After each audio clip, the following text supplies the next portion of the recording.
Welcome, Matt Musz faithful. We have some breaking news just came across from us, across our desk. We're going to break to that right now. Matt? Well, I just want to say, after much deliberation with my family and friends, I have decided to take my talents to Parent Brewing Company. Applause? Nothing. I just have a little bit prepared here that I want to say. I want to thank my wife Shayna, my co-host Adam, my daughter Olivia, and my dog Hank. Without them, none of this would be possible. Before accepting this job, I had 98 problems, including a damsel in distress. But the coast is clear. I have no problems, no more. No rules have been broken in this deliberation, and I almost pooped my pants when the offer came across my table. I have no more unfinished business to attend to. It's time to harden the hop up and start this new job. I thank you. Also, to all of you listening, welcome. Today is Monday, April 22nd. White dragons are not forbidden on the Matt Musz Show. Neither is welcoming the captain back with open arms. Chocolate, vanilla, milk, beer, love and hate. This episode covers more than Matt's beard. Let's go. 3, 2, 1. This is the Matt Musz Show with Matt Hensler and Adam Muszynski. The Eagle has landed.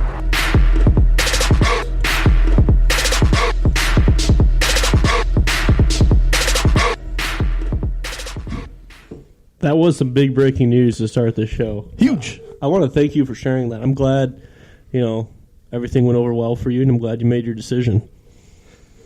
Yeah, so I will be, never fear, everybody. The podcast will go on. But I am starting a new job, a new career with Parent Brewing Company and the Greater Canarchy company as a whole. And I will be a sales rep for them. Nice. Starting next week. Well, congratulations. Thank you. I appreciate it. I'm very excited for the opportunity. I'm happy for you. If we would have prepared more, this would have been a hilarious episode to do all about that, but we literally thought about this 5 minutes ago. Yes, I have chicken scratch wrote down, and I could barely read it. That means it's just bad. wrote it. That's awesome. Good for you, though. I'm happy. It's going to be a good move for you. Excited to see what you do with Parent and Canarchy and all those guys. I'm already close with all of them, so I guess I just have to continue being close with you, unfortunately. This brings Adam Gets Drunk with Parent Reps to a whole nother level. Yeah, this is like the new name of the show. We should just scrap Matt Musz, big Adam Gets Drunk with Parent Reps, and then if you ever leave, we'll just plug in the next one. Like Adam Gets Drunk with Parent Reps, a.k.a. Monday. Monday night. That's funny. Oh, gosh. I want to give a special shout-out to our friends, actually in the beverage industry as well, St. Julian's Winery down in Paw Paw, Michigan. They make forbidden fruit hard cider and obviously tons and tons and tons of wine, but they have kind of very quietly been supporting the show literally from the beginning. So everything they've helped us with has been very vital to where we're at now, and they were able to get us some more equipment and everything. So shout out to those guys. Really appreciate everything you do. Keep on making some good juice. It's all fantastic. So, yeah, thank you. Yeah, they do an awesome job down there. If you ever get an opportunity to visit them, it's worth checking out. Great people, great product, and we thank them. Mm-hmm. Very good, very good. Question of the podcast. So we want to know from you. Keep chiming in on this if you're watching on Facebook Live. Chocolate or vanilla? This is a pretty big debate, especially with Easter. Just yesterday, I know obviously desserts are huge and chocolate's huge during Easter, so we want to know, what do you prefer? Chocolate or vanilla? It doesn't have to be ice cream. It could be cake. It could be white chocolate. Kit Kats for dark chocolate. Kit Kats, I don't know. But what's your preference? So we'll get to the results later in the show. Keep chiming in. Let us know. I think that was not specific enough. I know. I didn't think about it until someone put, well, I'm lactose intolerant, so I can't pick chocolate or vanilla ice cream. And I'm like, well, I guess I just use that as a picture. It doesn't mean that's what it insinuated. It's just, what flavor do you like, chocolate or vanilla? Anything. What do you lean towards more? Do you lean towards chocolate or do you lean towards vanilla? I don't know. Let us know. My wife loves both. We'll get to that later. Lauren loves St. Julian. They do have a fantastic wine club. She suggests joining it. So, as we're moving on, I got to say, so You can take the hat off. My head is getting very warm. I'm going to put on the hat I originally came with because we were moving into the beer of the podcast. And I decided to be a fanboy again tonight. Wear my New Holland hat. You know, I really hope this doesn't make people think that you're just gonna up and leave Perrin just because your head gets hot or something. No, okay. So this is a stocking cap. That's right. So This idea was thought of 5 minutes before the show. I ran outside to get that. Very little preparation. So I had a winter hat on to commemorate the occasion because that's the only Perrin hat we had on hand at the time. So, well, maybe now that you're the rep, we can get more Perrin hats. That'd be very convenient. I mean, you represent Perrin really well in the wintertime. I do. We need to get that. It's one of my favorite hats. It's warm. It's not too hot, not too cold in the winter. You know, some of them are too thick, some are too thin. That one I think is right on point. It is very warm, and I should let you know that I did recently take a shower, so that hat's probably still clean. Good. Like within the last hour. No, so. nice. So we're good. No, it wasn't within the last hour because I was at your house. It was just over an hour ago. So what you did some biking today? I did. I decided it was beautiful out today in mid-Michigan, and I decided to hop on a bike and ride my bike for 5.5 miles. So how do you feel? The seat on this bike is roughly the width of a banana. And so I had a bike seat up my ass for 5.5 miles, and it's a little sore, but it felt good. My legs feel good. A little exercise, a little cardio. Burn off some calories and drop some lbs. You should get one of those big flush. What is it? The big fat person seat. Oh yeah, I need a fat person seat with like a backrest on it, so I don't fall off the back, and I can just know what I need. One of those bikes that are really low to the ground, and the pedals are out in front of you. Mm-hmm. Those look so comfortable. Oh yeah, they're expensive. Yeah, I know. I'm not that much into biking. Yeah, I can't buy. I don't know. I biked usually 3 miles on my stand. What do you call those bikes that don't stationary move? Bike. Stationary bikes. You're 3 miles. I'm like, okay, I'm done. I can't do it anymore. I'm dead. It's boring when you're that's why I'm not a huge fan of treadmills, ellipticals, and stationary bikes because the scenery doesn't change. Mm-hmm. You're just looking at the same thing the entire time. Yeah. Or when you're out biking, at least you can look at 2 different cornfields. Yeah, I always pick one of the workout videos. You do one, and it's 1 minute at such and such speed, and then you got to go down, change the intensity. So you're constantly doing something. So it goes by really fast, which is nice. My workout video today was swerving in and out of small children that were walking back and forth across the bike trail that I decided to take. Then I went on a very busy road, and I tried to stay Did you on go my 2 wheels when a semi drove by. Did you just go to the bike trail by our house? Yeah, I drove my bike down the road to the bike trail, back onto the road, back to my house. That was the worst part, down the road back to my house, because it's kind of a busy end road. of the day, 4:30, and it was busy. Could have died. I didn't die, everybody. Could have Be happy died. to know that. I'm glad you did not die. Me too. I don't want you to die. I have no intentions on doing it, at least this year. Well, let's crack this baby open. Let's do you it. have cups over there? I do. Oh, perfect. One's athletic. The other is plastic.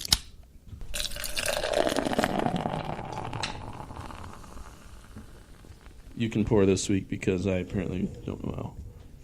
Yeah, finally admitting that. I pulled the mat, it might be foamy. So, Dragon's Milk White.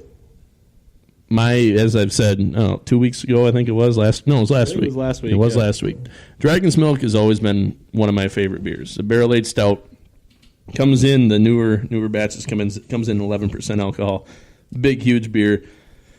I, on many occasions, have taken down a bomber by myself, which I'm okay admitting. Dragon's Milk White is a new beer from New Holland Brewing out of Holland, Michigan, and it's basically Dragon Milk's little brother, I guess. It's lighter little brother. Lighter little brother. Comes in at 6% ABV. The beer is still aged on oak, but it can only bourbon barrels, actually bourbon staves.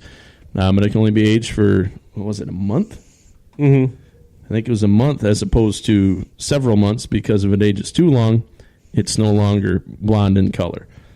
And that's what sort of makes this beer so unique. It's a heavy tasting beer with a very light color. I'm excited. So you've tried this before. I had a little sample. Yes. Okay, I have not even tried this yet, but this came into our market probably about a month ago and basically sold out in a couple weeks, and we haven't been able to find it. I found this bottle, or this can. It was actually given to me from their sales rep the other day, which is very nice. John Telfer, shout out. Love Thanks, it, buddy. John. But yeah, I'm excited. Cheers, buddy. Cheers.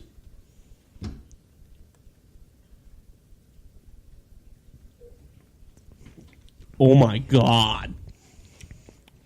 I'm a fan. Oh my gosh. I'm a big fan. It is different than anything else I think I've ever tried. It is white chocolate. Yeah. Oh, absolutely. This is spot on. I'm mad I didn't try it earlier. Oh my, well, I guess I wasn't drinking at the time, but oh my goodness. You weren't drinking at the time. Dude, New Holland. You guys knocked this one right on the head. Oh. So, like we said, this is a much more approachable, still barrel-aged beer. Imagine this with like some chocolate ice cream. Or vanilla chocolate. Wouldn't be vanilla chocolate, wouldn't it? Twisted ice cream. Vanilla twisted cone from McDonald's. Dude, 6% IBUs, or ABV, 35 IBUs. Getting ahead of myself. I haven't been drinking, so one sip throws me for it, dude. Oh my gosh. This is probably one of the best beers we've ever had on the podcast. Oh, hands down. So, for those of you out there that have not tried Dragon's Milk White, I suggest going and finding it wherever the hell it is and loving on it like I am loving on this right now. This is going to be year-round availability, just like regular Dragon's Milk is. So once they get their control on their production and their sell-through in the market, you should be able to find this at any of your favorite beer stores. Yeah, it's awesome. It really is. I don't like it's so good I can't even describe it. It's creamy, it's milky, it's chocolatey. It's not like dry at all. You can drink it. You don't taste the bourbon in it at all. I don't know. It's freaking fantastic is what it is. So this brings me to a question here, Adam. Bring it. They market this and they have it right on the can. Bourbon barrel aged white stout. Yes. What is your thoughts and opinions on this? I guess I'll call it a trend for lack of a better term, but white stouts and blonde porters, etc. Stouts and porters traditionally dark beers. Why can't this be a blonde ale? What is the reasoning, do you feel, for these breweries naming beers blonde stouts, white stouts, etc.? It has to do with the mouthfeel and the flavors in it. Like it's gonna have the chocolatey and the coffee and the roasted notes and that you would get out of a traditional stout or a porter, but it's gonna finish lighter on the back. And I think that's what makes it different. And I think if you call this an ale, people are going to pour it and you can't see through it. So they're going to look at it and be like, wait, this is wrong. But a stout is an ale. Correct. But you're trying to, when you label it as a stout, you're trying to describe the flavors that the beer is traditionally brewed with. You know, you brew an ale as an ale. An IPA is an ale. A stout's an ale. I get that, but you're trying to note when you're calling it a white stout is, yes, this is going to have some of the mouthfeel and the flavors of a traditional stout, but it's also going to have the lighter mouthfeel and the lighter taste on the back of the tongue as a regular ale. But I think you want to communicate the fact that it is going to be heavy, it is chocolatey, there is a lot of flavor, it is complex. It's not just, hey, look, here is an ale. Like if you call it, well, what would you call it if you just called it an ale? I would call it a blonde ale. a blonde ale with whatever additives So are in it. you would say a bourbon blonde ale- barrel aged blonde ale with white chocolate, coffee, vanilla, whatever additives are in it. Or you just call it a stout, a white stout. So my reasoning that I asked that question is I am not so much a stickler, but I'm a traditionalist. And I like when I pick up a can or a bottle of beer, I order something on draft, and it says stout, that it's a stout. It's dark, it's rich, it's all these flavors essentially, but darker. But on the flip side, when I drink something like this, I've had this one, I've had Stone's Master in Disguise was the very first one I had. Dark Horse had one called Zaftig Ghastly, I believe. Perrin's got one now, their Blonde Porter. There's a handful of these out there that you can get your hands on. There's more and more popping up all the time. And you look at it and you smell it, and those don't match up. And you look at it and you taste it, and you're like, man, this beer is not supposed to look like that and taste like this. And when they call it a blonde stout or a blonde porter, it just sort of throws your senses for a loop. So as much as I am a huge fan of traditional styles and a huge fan of when you say stout, it needs to be dark. When you say blonde ale, it needs to be light. I'm all for that. But being able to drink something this unique and have it available to us year-round, I think is really awesome. And I think that whether it's the Brewers Association or whatever association decides to spearhead this idea, this almost needs to become a style. But you're going to piss off a whole bunch of beer drinkers and a whole bunch of brewers because it's just so different and it's not traditional. It's not, but we're in an age of beer where you can't be traditional. Everyone's looking for the next best thing. No one wants, you can't even sell a pale ale in the market anymore.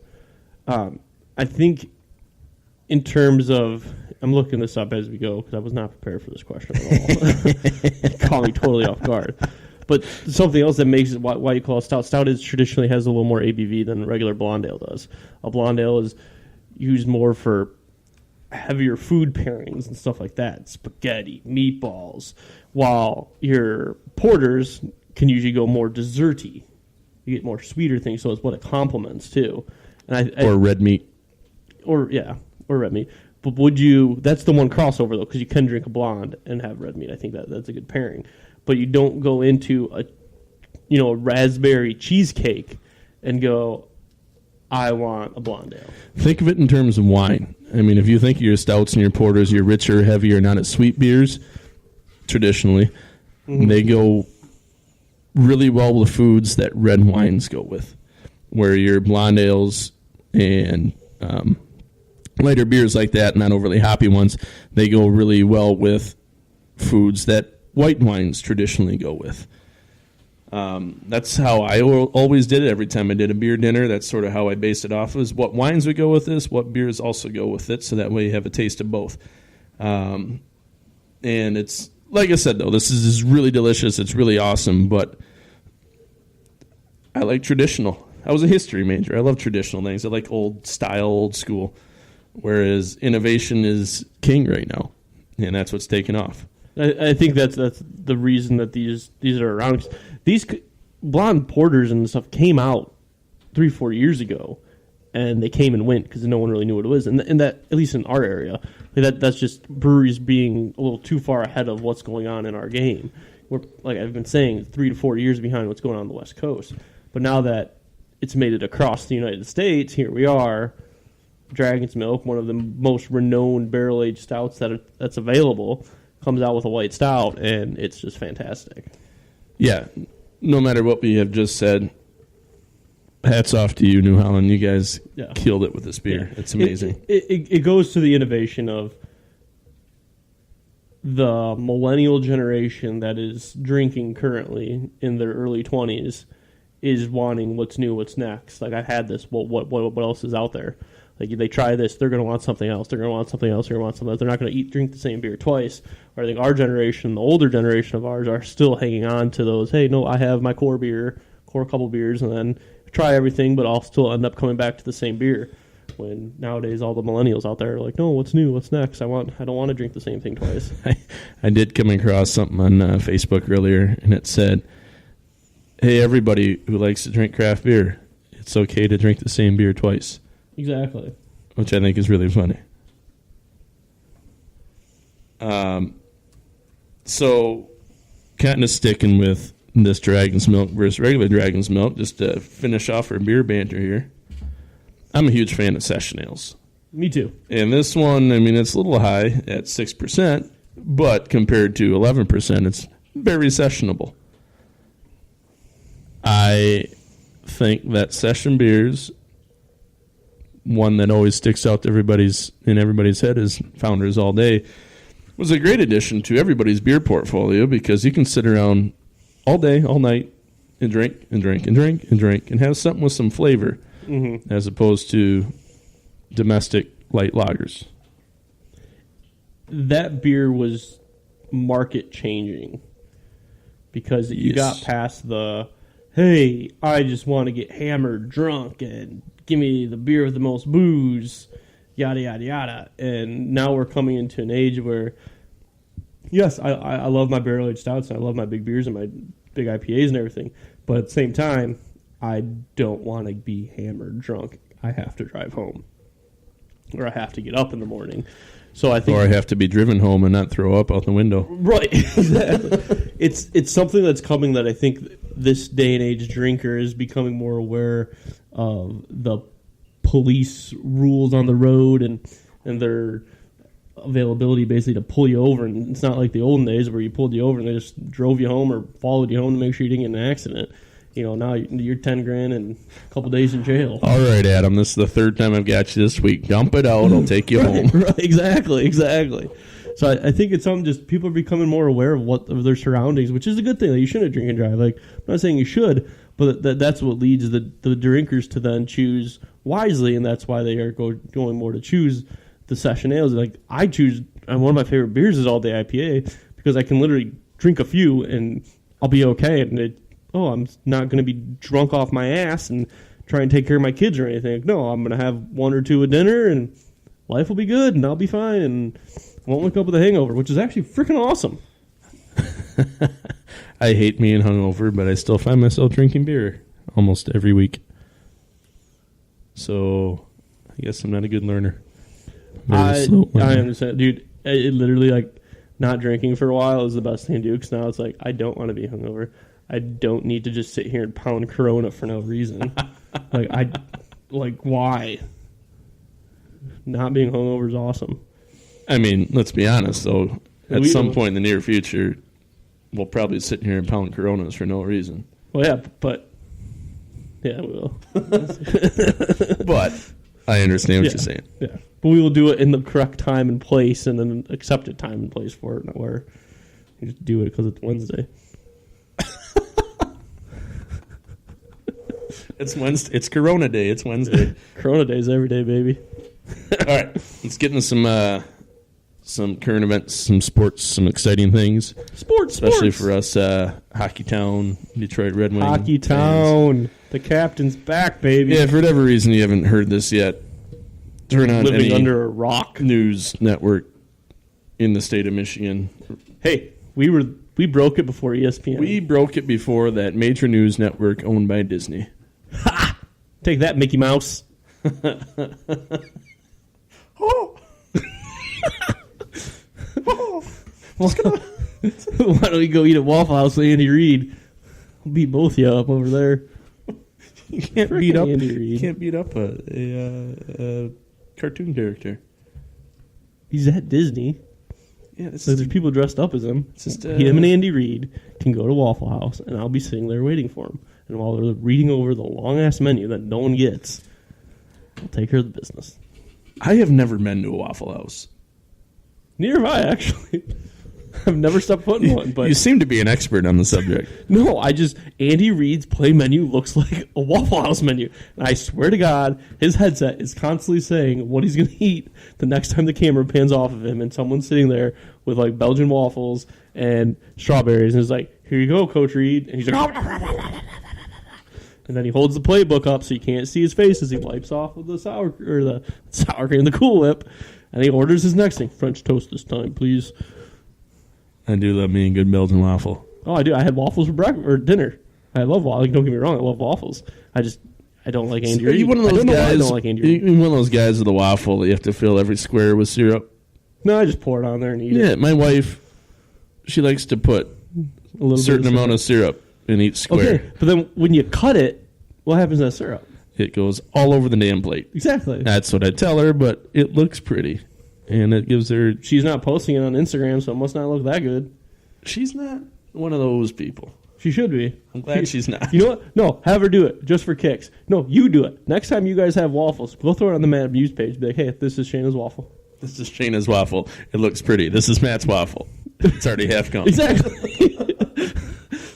Be like Matt. Just eat the waffle. Don't be like Shayna and take pictures of her waffle. So your father-in-law brought up something really quick that we want to get into. First is our local hockey team up here, the Saginaw Spirit, member of the Ontario Hockey League, the OHL. They are about to enter Game 3, the Western Conference Finals, I believe. And they are looking exceptionally good. Mm-hmm. They're up 2-0 in the series. They actually just got 2 suspensions handed down. I did not see how long those games were for, though, or how many games they were for. But yeah, no, they're excited. They're in the Western Conference Finals, so playing for the Gordie Howe Cup, Wayne Gretzky Cup. Yeah. So it's exciting time here in Saginaw. They've never made it this far. Maybe we'll go to the game. I have a good friend of mine. He's part of game day operations. He goes by Captain Tom. Captain Tom. He's a hoot. Captain Tom's a hoot. But back to bigger hockey.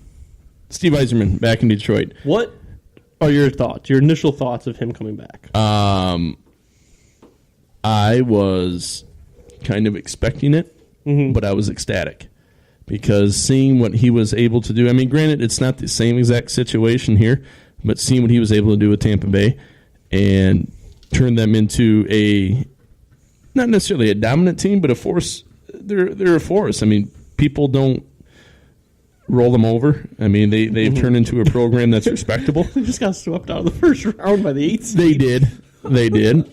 But they made the playoffs. I get what you're saying. They were a 1 seed. I mean, they were a good program. They tied the Wings record for most wins in a season. Yeah.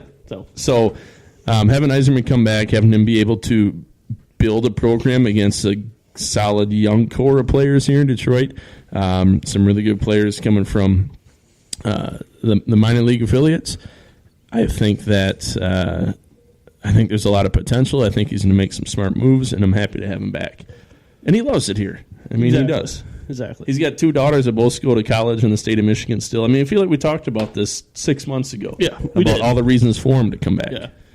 I'm excited. And here's the thing I'm most excited for. When it comes to sports and teams, and especially when they enter the rebuilding phase, the fans get antsy. Especially with a program like the Wings that won for so long, especially of our lives. I don't remember them not being good until the last couple of years. Yep. Like, they've always been a perennial team, winning cups in the 90s, even to 2008. Their last cup and getting there again in 2009. But they've always been good, and they've always been able to turn over talent and get talent. And I know NHL's changed, salary caps and stuff like that, but I think Yzerman is going to bring that sense of calmness, maturity, and drive to this team that's going to be like, okay, hey, we're in this. We're going to do it the right way. It might take a while. It probably will. And I think that's the one thing that Yzerman's going to get that Holland is kind of on the end of is patience. Because it's been 10 years, 11 years now. But I think Yzerman's going to be able to get the patience and the respect because of what he's already done in Detroit. He already won 3 cups as a player and 1 as an executive here in Detroit. Yep. He blows over to Tampa Bay and wins another one. It puts up the best, regular season team since his regular season team. So absolutely. I'm excited. Like I said, it's one of those things, you get a good player or someone that's usually get an instant impact. We're just not going to see an instant impact, but you're going to see, I think you're going to see Hockey Town come back alive. We've had a kind of a lull in these last 3 years. We needed some excitement, and it's not a player or anything, but he's the captain. He is Mr. Detroit Red Wing. Pavel Datsyuk said it best when he left Detroit. He left Detroit and said, and he still had some years to play. He went and played in Russia after he left. Really well, too. Yep. he said that the Red Wings became so concerned about making the playoffs and not concerned about actually winning the Stanley Cup. Mm-hmm. And, yeah, that was a hell of a run, and they were outstanding. But they sort of fell into a lull of being good but not great. And that's what they thrived on for so many years is they had so much talent on the team. They were spending all this money. They were spending all this time and effort. They weren't building their programs underneath them. Grand Rapids was suffering, and they were good, not great. Yeah, but you made the playoffs. That's awesome. And then what?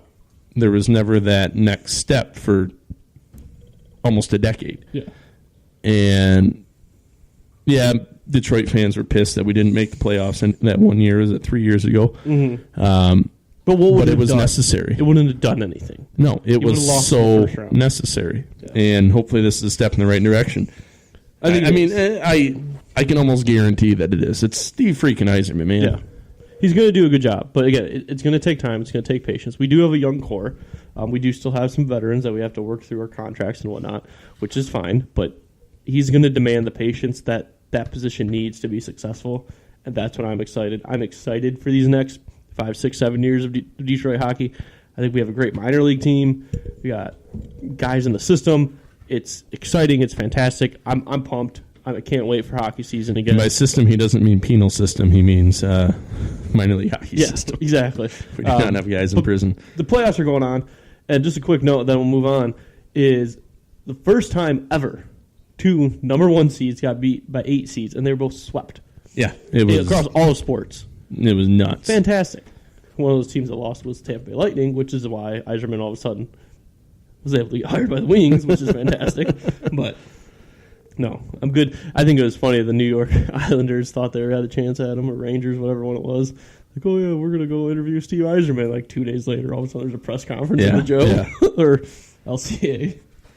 So, shifting gears a little bit, baseball season's in full swing. We're about 20 to 22 games in the season for most teams, and I couldn't be happier. I love baseball. I could sit down. If anybody finds a job out there where you can just sit and watch baseball all day and you don't tell me about it, I'll be very upset and disappointed because I love baseball. Right now, our hometown team, Detroit Tigers, are sitting at 10-10, and in every single one of their 10 wins, there has been a save, and every single save has been made by Shane Green. He's 10 for 10 on saves so far this season. What's the record, like 42, 43? Something like that. It's up there. He did break the record for most saves through a team's first 10 games because at one point they were 7-3, and he had a save in all 7 games. Nice. Which is pretty outstanding. But AL Central sort of mixing up kind of how I figured at least. You got Minnesota at the top, followed by Cleveland, Detroit, Chicago, Kansas City. I don't foresee this staying this way. I think Chicago is really going to come alive here pretty soon. But okay, correction. I was way off. I forgot K-Rod had 62 back in 2008. Oh, yeah. Yeah, he's the winner. Yeah, you're way off. He was starter than us, though. I like to see the Yankees losing a lot. I hate the Yankees. Boston. Have you seen anything from Boston lately? No. Did you know the Yankees, though, going back, has lost like 2/3 of their total offense from a year ago? Yeah, they are. They're missing out on over 100 home runs right now. And then Boston just won their first series of the entire season this past weekend. Boston's ace, Chris Sale, has an ERA, I believe, above 4 and a WHIP above 2. So does Rick Porcello right now, and that's 2 of their top pitchers. Whip it real good. Tampa Bay's running away with the East. In the West, you got Seattle. Good for them. I hope they do well, but I also want Houston to beat them because I'm still a Verlander fan. Philadelphia, as I kind of figured, is in top of the NL East. Pittsburgh, PNC Park, is a stadium that I want to visit. They are 1 game ahead of St. Louis in the NL Central. Go Cards. And also 1 game ahead of Milwaukee. I'm going to go see Milwaukee play on June 23rd, something like that, 22nd, 23rd. Nice. So that should be a good time. I've never been to the park over there in Milwaukee. Brewer Stadium. Is it Brewer Stadium, Brewer Park? I don't know. Never been. I guess I'll have an answer for you when I get home. And then out in the West, NL West, you got Dodgers 2.5 ahead of San Diego. I think San Diego's going to win that division still. Mark my words. So just shaking things up here. I mean, it's still early in the season. We got about 140 games left, and it's all exciting baseball from here on out. It is. I'm excited for it. It's good. Oh, I'm glad. And Chris Davis has gotten, I think, 2 hits since we put that update up last week. Good for him. One Chris Davis has like 2 or 3 hits in the season for Baltimore, and the other Chris Davis, spelled Khris, just got a fairly large extension and has like 10 or 11 home runs in the season already. Nice. Pretty outstanding. I was going to say something. I forgot. I want to give a shout out to Tom. Tom Knobs listening on Facebook. What's up, Tom? Hi, Tom. How are you? What was I going to say? It was going to be something like impressive. Oh, not really impressive. Now that I remember. This is a horrible radio. Not 80 more wins to you buy me steak dinner. Yeah. Yeah. Yeah, working on. Yeah. I'm gonna win that bet. Nope. No, you're not. Top 6 this week. Everyone's favorite segment, I do believe. If not, well, Not learn to love it. learn to love it. It ain't going anywhere. It's one of our favorites. We are doing our top 6 hated athletes. How difficult was this for you? Oh my god, this list is probably wrong. You're gonna say something like, "Oh, I really hate him, and I should put him here." I got on like a tear. I was at lunch the other day, and we started listing off names. I was like, "All right, perfect. There's enough people on here. I hate them enough to put on the list." And then I kind of felt the same way. Like I didn't really give it much thought though. So I'm sure you're gonna say someone like, "Oh yeah, I don't like him either." Damn it. So who's first this week? I believe it is you. All right, that's fine. Sure. Number 6. So I really hated. First, I'm gonna see if you can guess who this one is. It has to do with Michigan State football rivalry, and he is renowned for saying the phrase "little brother." You remember who that was? Harbaugh? Nope. I don't know who started it. Mike Hart, running back for University of Michigan. Hated him. He was a Spartan killer when he was there. And then he said those notorious words, just got to keep little brother in their place. Really? That's that new? That was like How long ago was that? 16, 17 years ago at least. Has it really been that long since Mike Hart played?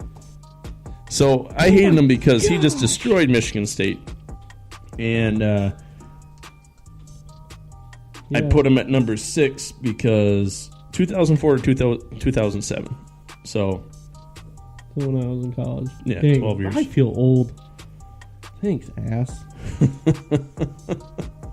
And I put him at number 6 because after that, Michigan State kind of went on a tear and put Big Brother back where they belong.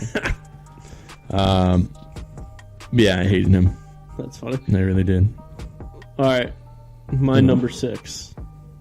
Boston sports.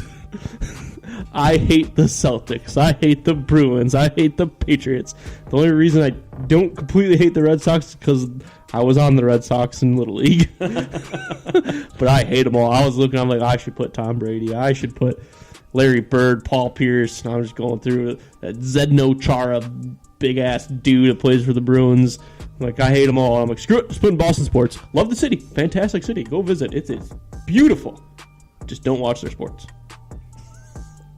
Okay.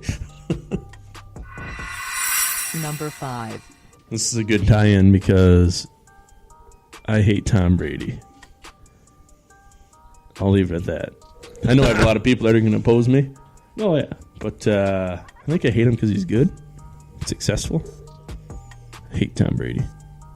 Him and his perfect, stupid smile and his perfect little butt chin, his perfect record, his impeccable career. God, I hate him. See your number 5? Yeah, that's my number 5. Oh, that's one I wasn't sure. Yeah, I'm good now. I feel better, thanks. Just listened to an interview, actually, kind of surrounding this guy on South Beach Sessions, Dan Levitar and ESPN, about the bio, whatchamacallit. No, I can't think of the name, what it's called. Are you just pretending to type? Yeah, pretty much. Alex Rodriguez He is my number 5. I do not like him. I never liked him. I think he's a cheater. He's a scammer. He does not deserve to have a job in Fox and whatnot. And no, just screw you, man. It was with Billy Corben and Tony Bosch. So Billy Corben apparently directed a documentary film about the whole Tony Bosch scandal. Mm-hmm. So he was interviewing him. It got really interesting. But yeah, I want to go check out that movie now. So, but yeah. You play number 4. I can. Thank you for reminding me. Number 4. Alex Rodriguez. For all those same reasons. He was Fantastic. He was just shady. Yeah. I mean, don't get me wrong. He had some very incredible, just God-given natural talent. Oh, for sure. But he was shady, and I don't like that. He just, like shady is a perfect way to describe it. Love it. Fantastic. Great job. I know words and stuff. Words and stuff. My number 4. So when thinking of this list, I had to go through my most memorable sports memories and whatnot. And well, this is what's going to kind of finish off the rest of this list. Peter Forsberg. He was a thorn in the wing side for the longest time in the 90s and early 2000s, and I never liked his face. How he had a punchable face. He should go sit at Waffle House, and I'll meet him there. Peter Forsberg. So Waffle House is going to become your fight club? Yeah, pretty much. All right, cool. They better start paying us. I don't think they have enough money to. Oh, we're cheap. They can afford us. You can get a waffle for like $2 at Waffle House. I think. I don't know. I've never been. Oh, I got to hit the sounder. Yeah. Oop. Wrong sounder. All right. I took this from Number you. 3. Yeah, I was pressed. I know. I should. We got so much new equipment, though. It's okay. We'll figure this out. Okay. Go ahead. Number 3. So I have a number 3, and I have a de facto number 3. De facto number 3. So the one that I'm putting at number 3 because I hate him, but not because of sports. But I want to put him on the list anyway. Okay. O.J. Simpson. I hate him because he allegedly got away with murder. And if he wasn't an athlete, he wouldn't have allegedly or gotten away with alleged murder. Glove fits, man. And it apparently didn't fit. But you can play number 3 again. Number 3. Thanks. My real number 3 is Grayson Allen because he's a little frickin' puke. God, I hate him. I almost put him on the list, but I was like, no, because Grayson Allen's got one of those punchable faces, Yes. you know? We threaten a lot of people on the show, so it's Come a good at us, thing we're bro. locked in your basement. Not a fan of Grayson Allen. I just want to know why. Can we group Grayson Allen and Aaron Kraft together? Oh yeah, Punch them both. Yeah, 'Cause I don't like Aaron Kraft either. Can't stop the crazy fist.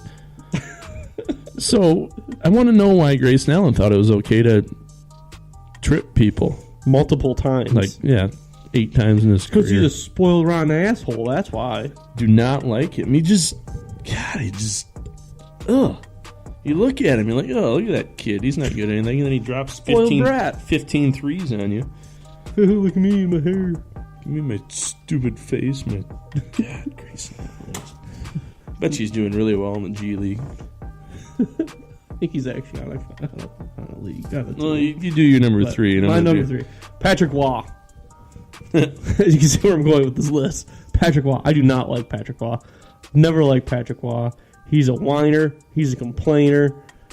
I don't even know if I really respect him that much. Just because he was with the Avalanche. I don't think I really respect any of those guys. I just want to beat them all up. So, Patrick Waugh. I don't like him. I will watch fight videos against Patrick Waugh. Like when Vernon went at him. Vernon Waugh. Yeah, like, I'm all about that. No, just beat his face up, man. I know someone actually, it's actually in the NHL. He started to go play for the Canadians, and I think Waugh was the GM at the time. Or maybe it was I think he's with the Avalanche, the GM.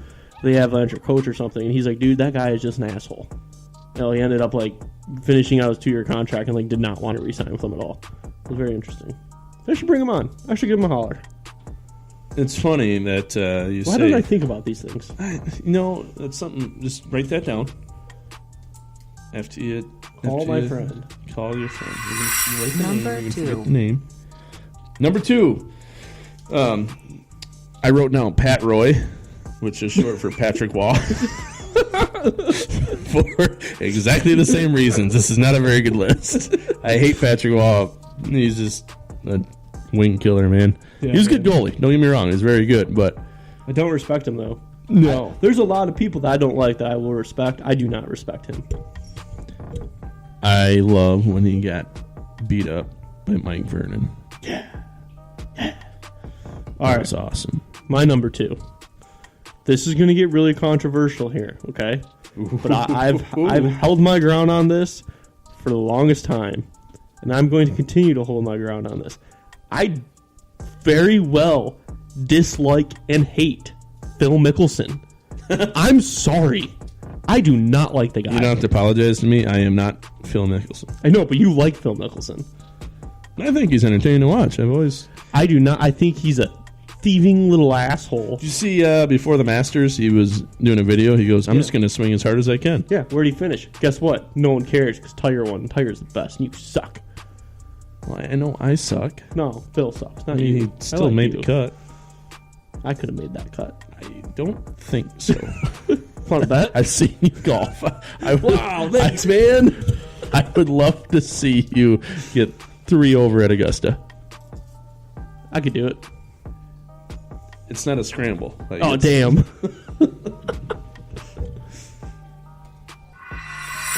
Number 1. Damn you, John Kruk. I have a seething, ripping hole in my soul for my hatred of John Kruk. John Kruk, did you know John Kruk got a single before the season was over with? He got a single that put his career batting average at exactly 300 and walked off the damn field. Just got to first base. He goes, oh, I'm done, and retired. I did not know That's how he ended his career. The season wasn't. I mean, granted, his team wasn't going to go very far. They were done. But still, finish out the season. And just tell your manager, I don't want to play the rest of the year. I'm sure he'd be okay with that. You don't walk off the field in the middle of a game, in the middle of a season. It's absurd. It's asinine. That's pathetic. And then he gets his chubby ass little face on ESPN, and he thinks he gets to announce games because he bet at 300. Look how good I am. That's the same reason A-Rod's on ESPN. They were just a person, and that people knew their names. Neither of them are very good announcers. Now he's kicked off ESPN. I think he said something racist or something. I don't remember. I hate John Kruk. I hate him so much. He's an ass. He's pompous. He's a lot bigger than me. But given the opportunity, I would like to bare-knuckle box him behind a few dumpsters in a dimly lit alley. Oh, John Kruk. He was a terrible announcer. He was literally exactly a good baseball player. Because he bet at 300. Yeah, Hall of Famer. The Hall of Fame numbers, baby. But no, because he quit, and he's a damn quitter, and nobody can trust him because he's a quitter, and I think he said other things that he wasn't supposed to, and I'm not calling him a racist, I just think that's what happened, because he said something like that. I don't know, he's no longer announcing, and they had this thing one time, it was like him and A-Rod, and I don't remember who else was sitting up and on top of the Green Monster at Fenway, and they were announcing a game from up there, and they couldn't see anything because they were 300 and some odd feet away from home plate, so they're trying to figure out what the hell's going on with the game. And it was just miserable banter. And I think it was New York at Boston. I had to turn the game off. That's a game I want to watch. And just the announcing was so bad because it was John Kruk and A-Rod, and I just had to just turn it off. It was just miserable. I'm turning down his mic right now. All right. All right. I'm done. I'm going to preface my number 1 now here. No one said Sidney Crosby. That's not my number 1. So Nobody said Sidney Crosby. I do want to punch him in the face, though. I do, but He falls into the same category as Aaron Kraft and Grayson Allen. yeah. I mean, yeah. Okay, my number 1. Didn't make your list. I'm kind of shocked. Claude Lemieux. Oh, yeah. It was Yeah, that, I mean, everyone knows. Honorable mention. Absolutely. I honorable mention. don't even need to tell you why. I just Claude Lemieux. Everyone gets it. Claude Lemieux. Who the hell names their kid Claude? It's a stupid name. Sorry, anybody out there that's nice and named Claude. But Claude. Something like that. If I had a horse, I would name my horse Claude. Here, Claude the Clydesdale. Come over here and carry my trinkets around across your back. It does not give his parents' names, but his Probably Marjorie and he has Serge, his Beluzathol. brother, and Jocelyn Lemieux. However, she goes by Joss. Josh, he was in the NHL apparently too. Huh. Serge Lemieux? No, it's not Jocelyn. Josh, I don't know. Jocelyn's a guy? Yep. Oh. Apparently. Well, there goes my theory. All right, results are in. Question of the podcast. Drumroll winner, Vanilla, by 2 votes. 3 votes. 3 votes. Vanilla is the superior flavor. I agree, because you can do more with it. Chocolate, you limit what you can pair with it. Vanilla goes with virtually everything. Exactly. You can put vanilla with strawberries. You can put vanilla with chocolate. Exactly. You can't put chocolate with vanilla. Vanilla? No, it's gross. If your chocolate and vanilla ratio is off, I mean, you have to have more vanilla than chocolate because the chocolate's just going to overtake the vanilla. I mean, 50-50 is way too much chocolate. You need like a 70-30 combination. That's perfect. Absolutely perfect. Have you ever had a piece of apple pie with chocolate ice cream? No, it's disgusting. A piece of apple pie with vanilla ice cream is amazing. Have you ever had a piece of apple pie with American cheese on top? Nope. It's pretty good. Interesting. You like cheese, don't you? How about I fake do. cheese? Kraft American singles? Number one, baby. Literally the most American thing that you can eat is a piece of apple pie with American Kraft single on top, melted on top. It's delicious. Dipping in ranch. That would be so disgusting. Or would it? Jameson was dipping his freaking Teddy Grahams in ranch the other night and eating them. Like, oh. What kind of Teddy Grahams? The chocolate chip. Oh. Your kid's weird. I know. I'm sorry. Next week, cool things actually happening. Matt will not be here. I am starting my new job next week, as I said, and I will have to be on the road for starting things off with a bang. I'll be up north, so hopefully I'll be able to get on Skype for a little bit. Yeah. Anyway, Charlie, he's been on the show a few times now. He's going to come Skype in and join us for the entire episode. We'll try to get Matt in as much as we can, too. But we're going to start at 8 o'clock. He's got to get to softball that night, so we're going to start at 8 o'clock next week. For all you Facebook listeners. Does he play slow pitch? Yes. What a putz. You're a putz. And then the week after that is really exciting for us. We're going to be live at G's Pizza in Saginaw. So that's the first Monday in May. That episode obviously launched the first Wednesday in May. But if you want to come see us, check us out. First Monday in May, I believe it's like the 3rd, or I don't even know. I should probably look that up before I say something. It's the 6th, so I was way off. So Monday, May 6th, we'll be at G's Pizza in Saginaw. Come say hey. You know what else you can do? You can subscribe, rate, and listen. You can tell off John Crook. On Apple Podcasts. Give us a review. We'll read it on air. Let us know how we're doing. All across all your podcasts. If you want to listen to us somewhere we're not, let us know. Reach us by email, mattmusz@gmail.com. Call or text 99372-1391. Or Facebook, Instagram, and Twitter at Matt Musz and mattmusz.com. We'll be back next week. Pete Rose belongs in the Hall of Fame. See ya.